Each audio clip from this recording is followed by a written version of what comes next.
A little before 11 a.m. on February 8th, 2019, two armed robbers carrying pistols would enter the Wells Fargo located at 4767 Hop Yard Road in Pleasanton, California. Soon after, two more robbers would join them, each carrying an AR-15 style rifle. Each of those rifle wielders brought with him a hostage that they had grabbed from outside. One of those hostages was forced onto the ground and dragged into the store at gunpoint.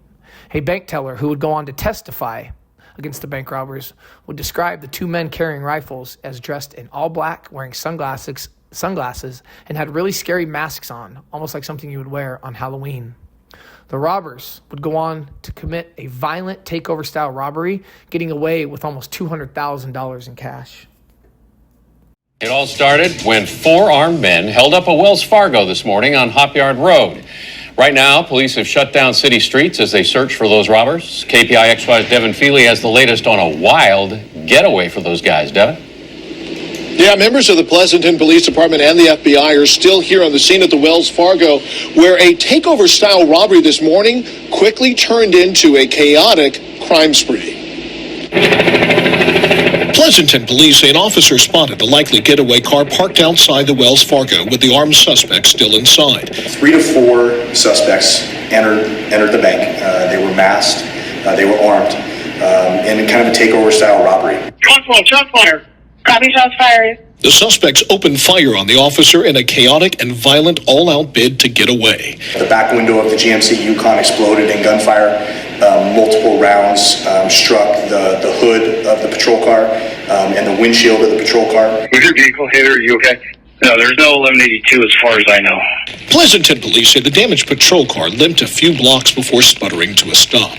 The suspects appearing to escape, only to crash moments later. They jumped out of the vehicle and they carjacked the CRV and the victim in the CRV. They pulled that person out of the vehicle at gunpoint and stole that vehicle and fled in an unknown direction. Police were now investigating multiple crimes at multiple locations where neighbors suddenly found themselves inside an active crime scene. That's worrisome in that we didn't know until we heard the helicopters. And most worrisome, December Lott says, the suspects were still out there somewhere, dangerous and desperate enough to do just about anything to get away. Glad all my kids are at home with my husband. And this is a live look here in Pleasanton where FBI agents are collecting evidence and documenting the crime scene. If there is a silver lining, is that no one from the police department or the public was injured during this crime spree in Pleasanton. Devin Feely, KPIX5. And Devin, those suspects are still on the run at this point. Is there anything more you can tell us about them? What should the public be looking for? Yeah, the last car that they carjacked or that they fled off in was a CRV. That's all we really know at this point, because inside of that bank they were wearing masks and they were armed, and so there is a very limited description of these folks at this point. Veronica. All right, Devin Feely live for us in Pleasanton. Devin, we appreciate it. Dan, members of 23 different gangs were responsible for nearly 90% of homicides in Salinas from 2010 to 2013, and shutting down these gangs is key to reducing violence. There are between 650 and 850 active gang members in Salinas, and police say these individuals are behind nearly all of the shootings and homicides in this city. Unless you're participating in one of those groups, you really don't have to fear firearms violence in Salinas. This is contained to less than 0.5% of our population. So 99.5% of the people in Salinas don't have to worry about it. This data is part of a new report by the Salinas Police Department that gives an analysis of gun violence in the city from 2010 to 2013. It's important that City Council and the general public is aware of the kind of complexion of who is driving violence and how we are addressing that. Chief Kelly McMillan says the purpose of the report is to see where the violence is concentrated, look at patterns of criminal activity, and identify who in the community is at the highest risk of violence. Firearms violence is contained to a pretty small group of primarily young men who have extensive juvenile records, have multiple arrests for violence in their past, and associate with people like that. Those young men are the ones who are doing the shooting. They're also the ones who are getting shot. The chief says given these statistics, his department needs more resources to combat the gangs and violence. We're going to need to grow the police department. We're going to need to grow all the violence prevention intervention efforts that are going on. And those are things that we just really struggle to maintain right now, given the current fiscal environment. In addition to hiring more officers, the chief says his department could benefit from a full-time crime analyst. That position has been frozen for over a year because of budget cuts. Dan. All right, thanks very much. Centers on the 7 attempted murders that took place within the Monterey County Jail. My understanding is yesterday and today they were moved to federal custody, and where exactly the feds have them, I don't know. 14 members of the Nuestra Familia Salinas Norteno enterprise taken out from Monterey County, an area they considered a stronghold for the gang, according to a federal indictment released Thursday. Their alleged crime spree took place in 2012 and 2013. The indictment claims the men engaged in racketeering for the purpose of preserving the power, territory, reputation, and profits of their gang. Outside of jail, they committed robbery and drug dealing. But once inside jail, they didn't stop looking to expand their influence. They considered the Monterey County Jail a, quote, training ground for new members for their criminal organization. Johnny Soldier Boy Magdaleno was arrested as a result of the gang crackdown in 2013 called Operation Snake Eyes. He committed 2 robberies. He was sent to the Monterey County Jail after committing 2 robberies. He then went on to commit 2 attempted murders, also known as, quote, removals. A removal is when one of the gang members inflicts violence on another prison mate to either kill them or produce as much harm as possible, usually as a result of a gang violation. The indictment alleges the 14 gang members conspired to commit 7 removals altogether. One of the victims stabbed 21 times in the chest and back. In a statement about the indictments, Sheriff Steve Bernal said, quote, we are proud to have partnered with our federal partners on this important investigation that will improve the safety of our entire community. Now, altogether, the investigation included the FBI, the California Department of Corrections, the Salinas Police Department, and the Monterey County Sheriff's Office. Dan, Aaron, back to you.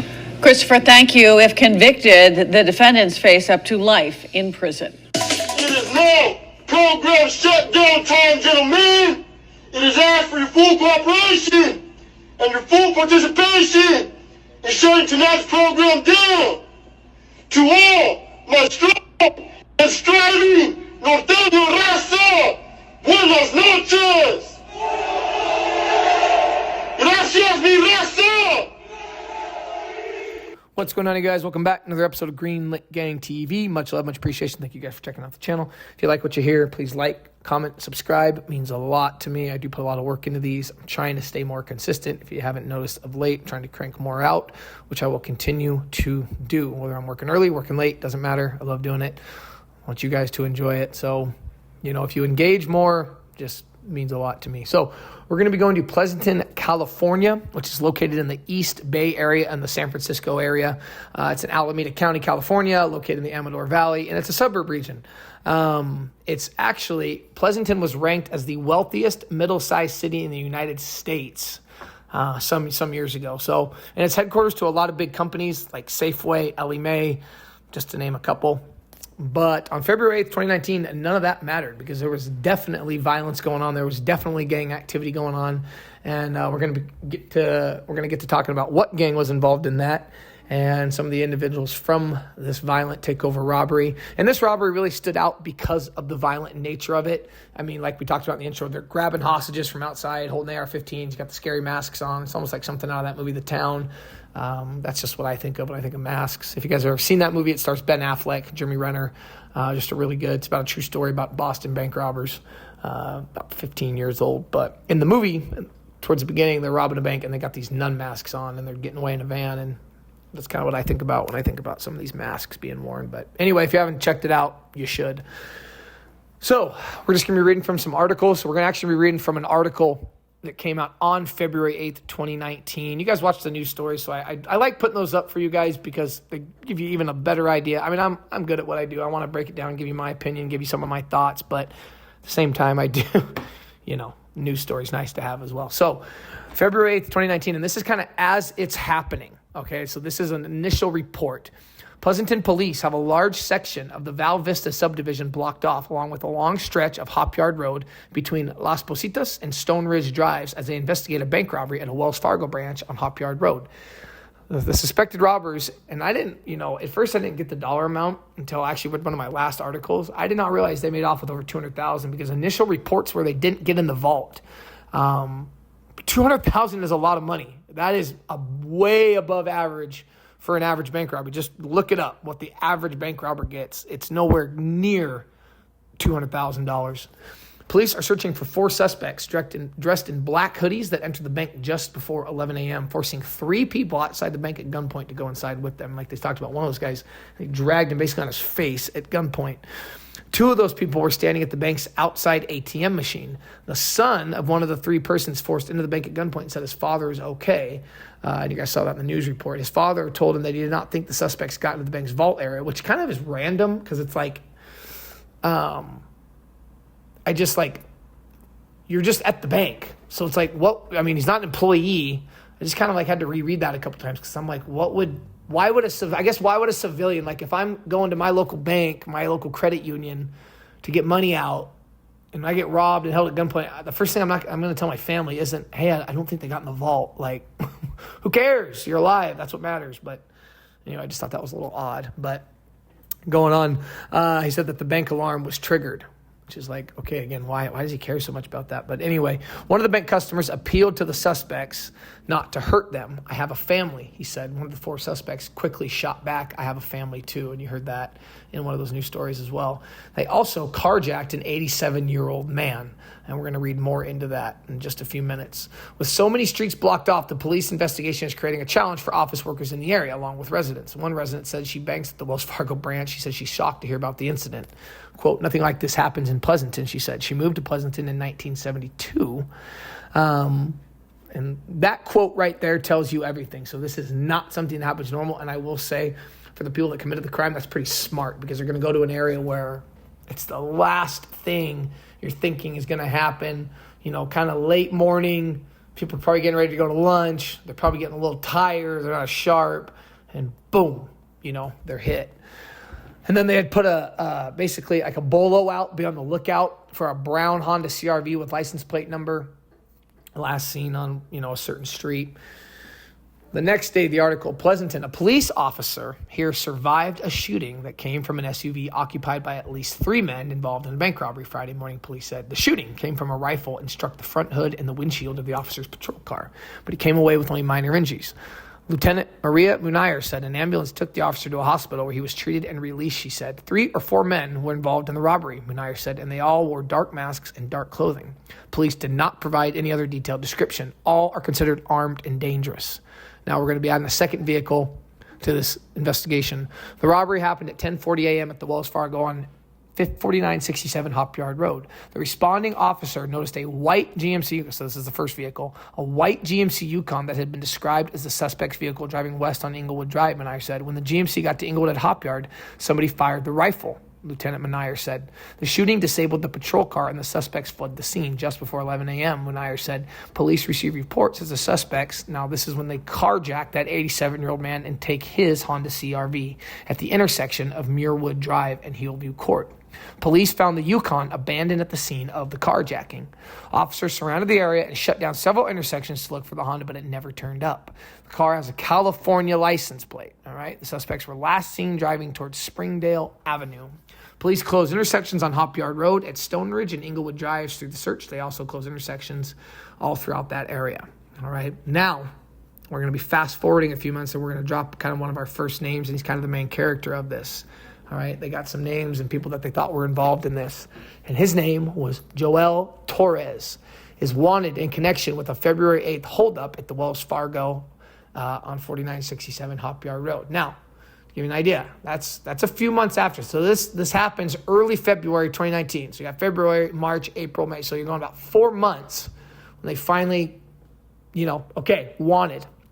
And Joel Torres is not just some normal guy. He is a reputed Norteno gang member from Salinas with a long, violent rap sheet. A reputed gang member from the Salinas area has been identified by police there as one of the suspects in a Pleasanton bank robbery that occurred earlier this year, and officials are on the hunt for him. Joel Torres is wanted in connection with the February 8th holdup at that Wells Fargo. During the robbery, 4 armed suspects took over the bank and kidnapped some of those inside, carjacked a motorist, and shot at police. So you can see how these articles pick up. They're getting more information, starting to level it out. I just like reading you guys the earlier reports because it kind of adds to the flow of the story. Torres has visible tattoos on his face and neck, including a star under his left eye and the name Elijah on his neck. I'm going to guess that's probably his son's name. He has a warrant for his arrest and should be considered armed and dangerous. Anyone who spots him is asked to call 911. On the day of the robbery, several Pleasanton streets were cornered off as police searched for the suspects who had been spotted fleeing the scene in that Yukon. Then they get up there and they basically shoot the rifle at the officer, barely wounding him. They carjack the 87-year-old. They jump in the Honda CRV, and they're off. All right? The suspects also carjacked someone in the brown Honda CRV, Muirwood Drive, Hillwood Court, and then fled the scene in the victim's car. All right? And the Yukon was abandoned. And they kind of lost track of them. Now, fast forward again, about another 4 or 5 months. December 2019, Joel Torres was arrested and captured in Yuma, Arizona. That's right. He went all the way to Yuma, Arizona. Police say a suspected Norteno gang member was arrested in connection to a Pleasanton bank robbery and attempted murder of a police officer based on information provided by Salinas police. Joel Torres was arrested in Yuma, Arizona Tuesday by members of the Arizona Wanted Violent Offenders Task Force and Yuma Police. A dangerous fugitive who has shown his disregard for public safety and intent to harm those sworn to protect the community is in custody. This arrest is a direct result of the coordination between federal and local law enforcement agencies. That was a quote from District of Arizona U.S. Marshal David Gonzalez. In February, police said Torres and 3 other people, now at first it was AR-15 style, now they changed it to AK-47 style rifles, reportedly robbed a bank in Pleasanton and led police on a chase. Police said Torres is believed to have shot his rifle through the back window of the vehicle he was in, hitting a police officer or a police car. The officer was not hurt, but the car could not operate because of the number of bullets that hit it. So they basically were able to determine that it was Torres that was dumping on this police car. Investigators believe Torres went to Yuma, and because he is a suspected Norteno gang member from Salinas, with past convictions that include burglary, robbery, and drug charges. Salinas police helped investigators find him. So basically what that means is because he's got such a history in Salinas, they got all the info on him. They're going to know where his family is, his relatives are, his girlfriends are, out-of-state relatives. They're going to have a whole book on him. You know, if there's any sort of gang unit, not even a gang unit, there's just, they're all these gang members are put in a database. They're identified by their tattoos, their relatives, their gang association. It's just a, you know, it's a little biography, a little rundown of who you're looking for, okay? They tracked Torres, based on the information given by Salinas police, they were able to track Torres to Yuma, then assembled a law enforcement team to help take him into custody. The Arizona Wanted Task Force on that Tuesday, which was December 17th, all right, 2019, they then assembled a law enforcement team to help take him into custody. They were able to basically converge on a home near 12th Street and Avenue to take him into custody. Marshals say Torres tried to escape by scaling several fences and leaping into neighborhoods, homes, backyards, but was ultimately taken into custody. He's been booked in the Yukon County Jail on charges of attempting to murder a police officer. Whew. Police said he was arrested after leaving a neighbor's property. He was booked into the Yukon County Jail, and that's where he's charged with the attempted murder. And this, you know, of course, they give the typical, stereotypical, this is just another example of nationwide collaboration, local, state, feds. You can run, but you can't hide. It's like, God, I didn't want to say it. You can run, but you can't hide. That was from a Marshal Donald O'Keefe from the District of Northern Cali. Now, this is probably the most well-informed article that I read. This is the sentences, which took place in February 2023. I'm also going to give you the names of the other people. Sometimes with these articles, it's weird because it's like, or some of these stories that you can't get pictures of a lot of these suspects. Like Torres is the face of this crime by far. His picture's scattered. But there were 3 other guys that took place in this. I got their names, but I'm telling you, even their names I only found in like 1 or 2 articles. I mean, it's not something that just as readily pops up. You got to dig. So February 2023, we got the sentences. 4 Salinas area residents have been sentenced to prison terms ranging from 10 to 25 years in connection with the Takeover robbery, where 4 gunmen held up a Wells Fargo for $236,000 in cash, shot at a police officer, carjacked an 87-year-old, court records show. Here's the other names. Hilario Sanchez, 33 years old. He was given 10 years in the state pen as part of a plea deal that required he plead no contest to robbery. His 3 co-Ds, Rafael Reyes, 25, Joel Torres, 28, and Andrew Mora, 25, were each given 25 years for pleading no contest to carjacking and 5 counts of robbery. So reading that, Hilario, you flipped. Hilario got the cheeseburger. Hilario got the Big Mac meal because there's no reason he should be getting 15 years less. All 3 of them got 25 and he got 10. So it's not just because, hey, Hilario, you're going to plead no contest. It's, hey, Hilario, you're going to plead no contest to this, and you're going to tell us everything we want to know. And if we even think you're lying, deal's off the table and you're going to get 25 to life.